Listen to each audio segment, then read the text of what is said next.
This is 13 Eyewitness News, Houston's choice for news, with Dave Ward and Jan Carson. The weather with Ed Brandon. The sports with Doug Murphy. And Action 13's Marvin Zindler. Good evening, everyone. For the third day in a row, weather is our major news story. Tropical Storm Claudette is little more than a memory this evening, but the trouble she has stirred up is much more than most observers expected. And one of the observers is weatherman Ed Brandon, who tells us the latest on Claudette's after effects. Well, Jan, Claudette is not too far from us, centered over about Lufkin now. Claudette actually is not a storm anymore. Of course, it's only a low-pressure cell or a tropical depression. It's caused a lot of rain, especially along the coastal areas of southeast Texas today. Let's look at eyewitness radar scanning on the short range, 125 miles from the National Weather Service office at Galveston. Rain appears to be letting up significantly over inland areas, but there are still heavy rains along the coast from Palacios to Galveston Bay and northeast of there. And unfortunately, heavy rains appear to be continuing in Brazoria County around Freeport, where they have had the heavier showers during the afternoon. Not only were there rain problems in Galveston today, they also had strong winds. Tom Dickerson was down there, and he files this report. The heavy rain started here in Galveston about 7 a.m. and by noontime close to 6 inches of rain had fallen, and the main drag Broadway along with many side streets were inundated. Many of the side streets in Galveston were underwater as deep as 3 to 4 feet. Some businesses and homes were also flooded. High winds accompanied the thunderstorms passing over the island city. Wind gusts of over 55 miles per hour were recorded during the day. However, most Isle residents and visitors seem to be taking the foul weather in stride, like Mr. and Mrs. Sammy Alsobrook of Houston, who had planned to spend a few days soaking up the sun's rays in Galveston, but instead wound up rowing their boat through the streets of the city in torrential downpours. It rained all night and then most this morning. Now it's starting back up now. Yeah. The water's been this high. When did the water really start first getting high? Probably about 5 o'clock this morning or 6 this morning. Right. In fact, Broadway was pretty well underwater, and I've never seen Broadway underwater before. The storm, at best an inconvenience for most folks, appeared to be a blessing for surfers, taking advantage of the surf kicked up by the storm to indulge in their favorite pastime. Reporting from Galveston, Tom Dickerson, Eyewitness News. We also have reports from Beaumont and other areas coming in later in this program, and we'll talk about the weather later also.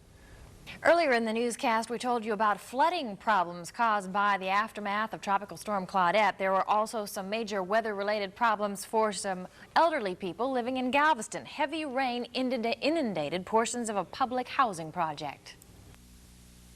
The wind-whipped rain hit one side of the Holland House project, and by midday, the residents found the floors soaked. The water was apparently seeping through the walls and window moldings. The Galveston Housing Authority brought in special vacuums, but it was hard to stay ahead of the water. 84-year-old Allie Mullins' plight was typical. It's real bad. It's all the water standing there. It's in my bathroom. It's all under my rug, on my carpet. It just makes me sick. What do you think of this situation? Woo! I think it's terrible. I'm ready to leave Galveston. Water problems have plagued Holland House since it opened in late 1976. Resident leader Philip Rodriguez. It's pretty bad situation. When we get strong winds, you see this all the time. Some apartments get it and other apartments don't get it. The Galveston Housing Authority has contacted federal officials for help, but for now, flooded residents have moved in with more fortunate Holland House residents. No evacuation of the project has been needed. From Galveston, David Glott, Eyewitness News. As we said earlier, it was former Tropical Storm Claudette that created all of this mess today. The storm went inland near Beaumont and Port Arthur yesterday, but that area suffered the consequences today also. Winds in the Golden Triangle area reached 60 miles per hour, but it was the unrelenting rains that chased residents from their homes. It began pouring at 2 in the morning in Port Arthur. By dawn, hundreds of homes and major thoroughfares were flooded. The National Guard was called in to help evacuate citizens. The flood victims were mainly poor residents on Port Arthur's west side. Each National Guard patrol unit was accompanied by a Port Arthur police officer. Some of the officers, like this one, had been up all night and all day. Some of those rescued were too small to help themselves, and at least one was in a wheelchair. Well, there was a young man that he was in a wheelchair, and we had to carry him out into the truck, and wheelchair came out separately. And we picked him up about 3 hours ago. How deep was the water? It was about waist deep.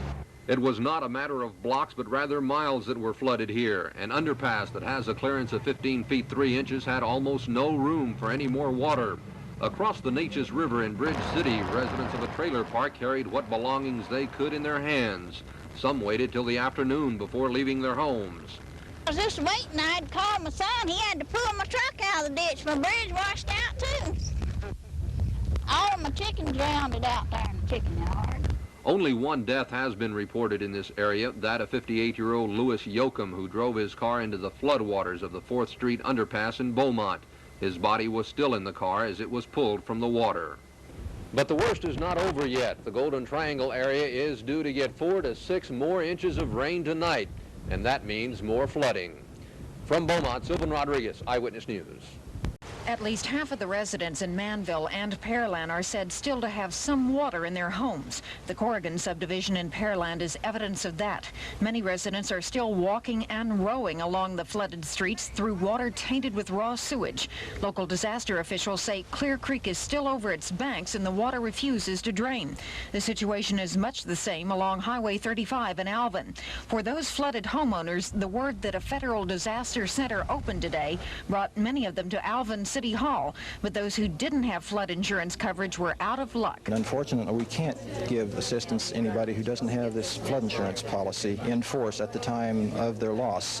So you're not the agency that handles that type of assistance. When will the other agency be here and the people can start showing up for that form of relief again? The other agencies from the federal government usually come just a few days after us because as a private company we can move slightly faster than the government organization. And I imagine early next week that these different groups will be in the area and advertise quite widely as to the location, the office hours, and the numbers people can call for direct financial assistance or low-cost loans. But for the estimated 100,000 flood insurance policyholders in the affected areas, here's a list of things you should do. Number 1, report your claim to the agent who sold you your flood insurance policy. Then, number 2, the flood insurance office will assign your claim to an independent adjuster. Remember that some advance money is available in hardship cases, but that the policy does not include living allowances. Number 3, very important, take the contents out of your home and dry them off as much as you can, salvage as much as possible. Number 4, work with your independent adjuster. And number 5, wait. From Alvin City Hall, Deborah Wrigley, Eyewitness News. The stretch of Farm Road 518 was dry yesterday, dry until thousands of gallons of floodwater ran off from Clear Creek. That broke the dam at a nearby sand pit, completely undermining the asphalt. Today, highway crews stood by as more of the road caved into a water pit as deep as 20 feet in some places, the result of floodwaters which refused to drain. The dam just gave, and why the dam gave away, I don't know. There was no water on either side of the dam to mount to anything. In fact, you could walk through the bottom of the roadbed down there after the road started to give away. The highway department says the half-mile worth of roadway between Shoemeyer and Brookside isn't salvageable, and it could completely cave in at any time. Estimated cost of repair, $1 million. As for the hundreds of people who depend on this road to get home each day, they'll have to take different routes for quite a while. Officials say they'll have to wait for the water to drain before repairs can even begin. And right now, well, it's still coming in. From Brookside Village, Deborah Wrigley, Eyewitness News.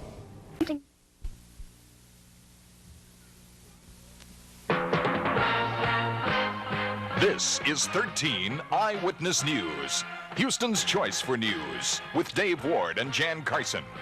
The weather with Ed Brandon. The sports with Bob Allen.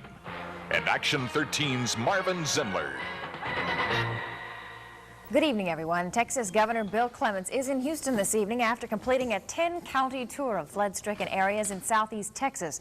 The governor has already estimated damage at around $750 million, and he wanted to take a first-hand look.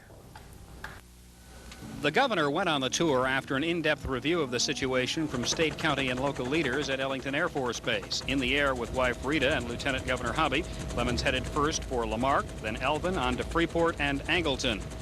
At many points from the air, it was only barely apparent how serious the damage on the ground was, but at others, the devastation was clearly visible. We were impressed, I think, with the subsidence of the water. We didn't find nearly as much surface water as we would have thought. There was considerable damage to various houses and a lot of the furnishings within houses that were laid out to dry out and try to clear out the houses. A lot of the fields have suffered significant damage, particularly the grain fields. I am sure that there's going to be enormous suffering with a lot of the families. There's been an estimate of some 15,000 houses that have been damaged. This is going to work a hardship on an awful lot of people. The governor also said that he is asking that Hardin, Liberty, and Brazoria counties be added to the designated disaster areas. David Glott, Eyewitness News. Officials have not yet determined exactly how many people will need assistance in this area as a result of the extensive damage caused by the flooding from old Claudette. Since President Carter declared 6 counties around here as disaster areas, the federal government has begun assisting local and state officials.